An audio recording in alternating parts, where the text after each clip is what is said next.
महाकारुणिक भगवान गौतम बुद्ध और बोधिसत्व बाबा साहेब जी के चरणों में कोटि कोटि नमन करते हुए आप सभी को मेरा गर्व से नमो बुद्धाय जय भीम। साथियों, हम बात कर रहे हैं बुद्ध और उनके धम्म की। तो आज जो हम बात करेंगे दूसरे खंड के चौथे भाग की, और चौथा भाग हमारा चल रहा है, जिसमें आज का जो हमारा विषय है वो है राजा शुद्धोधन के द्वारा तथागत बुद्ध को गृहस्थ बनाने का अंतिम प्रयास। तो मैं आपको बताना चाहूंगी कि तथागत बुद्ध के समझाने के बावजूद भी राजा शुद्धोधन अपनी भावनाओं पर नियंत्रण नहीं पाते हैं, और जैसे ही उनको पता चलता है कि उनका जो पुत्र है वो उनसे दूर जाने वाला है, तो वो जोर जोर से रोने लगते हैं। और रोते रोते वो अपने मंत्री और राजपुरोहित को बुलाते हैं और कहते हैं कि क्या तुम एक बार फिर से सिद्धार्थ गौतम को मनाने का प्रयास करोगे कि वो जो है ग्रस्त हो जाए, या मेरे दुख को वो समझ पाए। तो ऐसे वो उनकी बातों को मानते हैं और राजपुरोहित और मंत्री सिद्धार्थ गौतम को मनाने के लिए पहुंच जाते हैं। वो रास्ते में ही उनको रोक लेते हैं और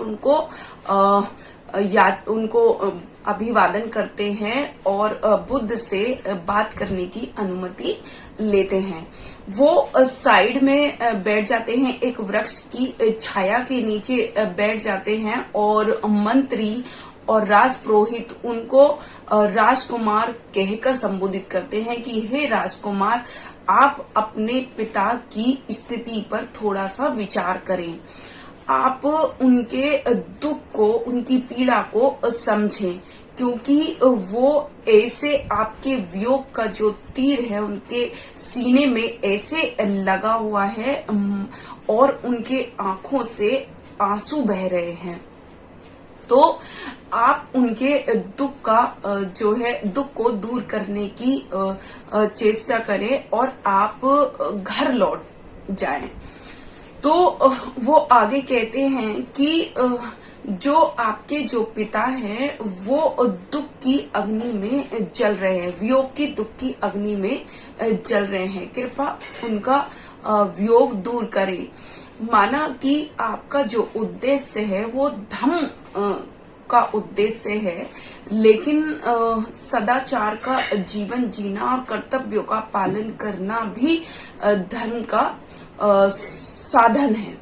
और वो आगे राजपुरोहित और मंत्री आगे कहते हैं कि जो श्रमण देश और वनवास जाते हैं वो निश्चय ही वो जो है कायरता के घोतक माने जाते हैं। तो हे राजकुमार, आप घर लौट जाओ।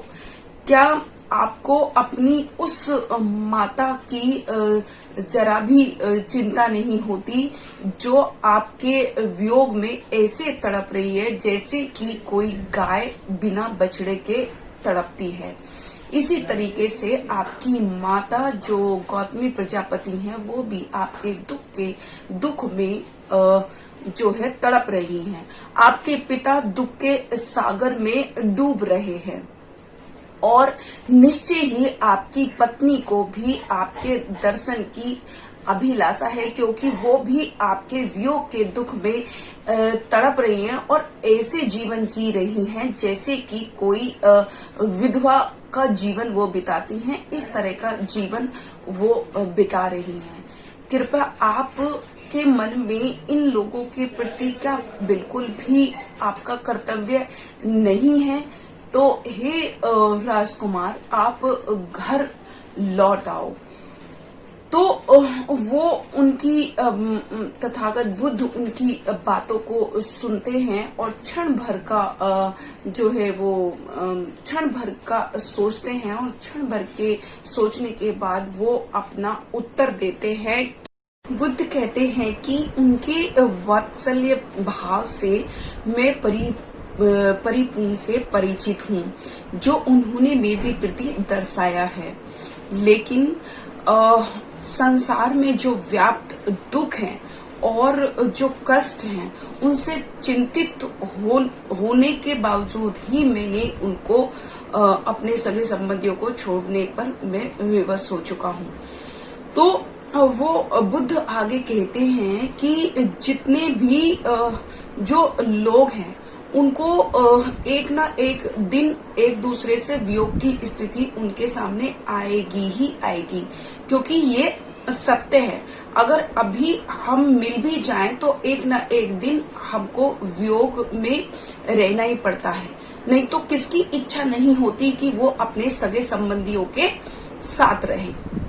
तो आपका जो ये कहना है कि मैं उनके दुख का कारण हूं, तो आप ये मुझे नहीं लगता कि ये सही है, क्योंकि जो भी व्यक्ति मतलब दुखी है, वो न पुत्र के वियोग से, न संबंधियों के वियोग से, बल्कि सभी तरह का जो दुख है वो एक साथ अविद्या के कारण होता है। जिस तरीके से एक सड़क पर यात्री चलते हैं और यात्री बिछड़कर अपनी अपनी मंजिल को पर पहुंचते हैं, ठीक उसी तरीके से हर इंसान को बिछड़ना है। तो फिर उसके लिए दुखी क्यों होना, क्योंकि हर किसी को एक ना एक दिन बिछड़ना ही है, ये सत्य है।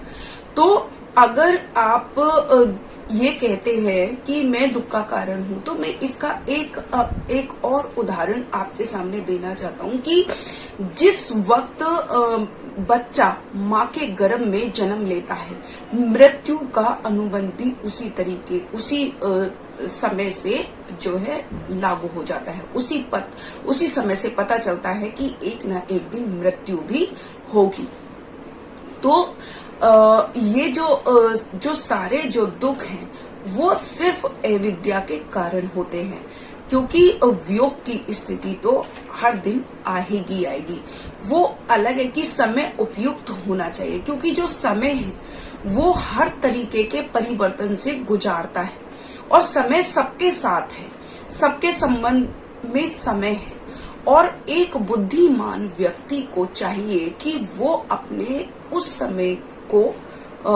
समय का सदुपयोग करे और अपने सत्य को जाने।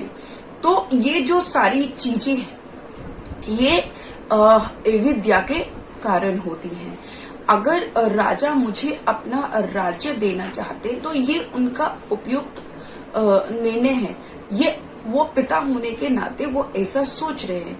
लेकिन मेरे लिए ये बिल्कुल वैसा ही होगा अगर मैं उस अधिकार को या उनके इस निमंत्रण को स्वीकार करता हूं, तो मुझे ठीक वैसा ही प्रतीत होगा जैसे कि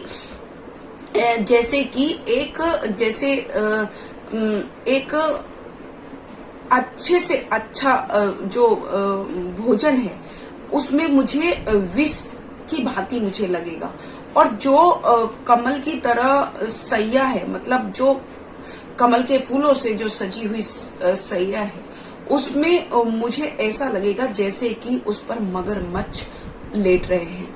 क्योंकि ये जो बाहरी चीजें हैं, बाहरी जो पदार्थ है, वो सिर्फ दुख का कारण है।